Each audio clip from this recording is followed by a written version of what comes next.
Governor Sindh और mayor Karachi एक बार फिर आमने सामने आ गए। कामरान टिसोरी ने कहा कि मेयर कराची का खत मिला है, कराची के लिए 50 अरब रुपए में खर्च कर देता हूँ, 50 अरब आप वफाक से दिलवा दें। मुर्तज़ा वहाब का भी रद्द-ए-अमल, कहा कामरान भाई 10 इज़ नॉट फेयर, आप 100 अरब रुपए KMC के अकाउंट में जमा कराएं, पोर्ट कासिम रेलवे के साथ जो हमारे मसले चल रहे हैं उसे हल कराएं। वज़ीर आला से मैं पैसे ले लूँगा, वो मेरे बड़े भाई हैं, मेरे और डिप्टी मेयर के काम करने से लोगों को तकलीफ़ है। गवर्नर साहब ने पहले कहा था कि मेरे पास आओ, फिर कहा कि मुझे लिख कर दें, अब गवर्नर साहब कह रहे हैं कि पिछला हिसाब दें।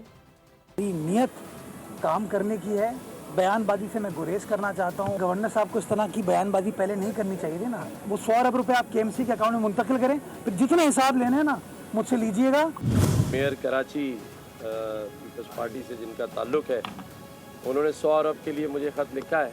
वज़ीर आला से मैं पैसे ले लूँगा, जैसे वो मेरा भाई है, मेरा बड़ा भाई है, मेरा मोहसिन है, उसी तरीके से कामरान भाई आप भी मेरे भाई हैं, मेरे बड़े भाई हैं, आप भी मोहसिन हैं शहर के। तो अगर आप भी अपना किरदार अदा करेंगे तो इंशाल्लाह इस शहर की बल्ले बल्ले होगी। मैं CM साहब से कहूँगा कि 50 अरब आप डालें, तो बाकी 50 के लिए मैं बात करता हूँ।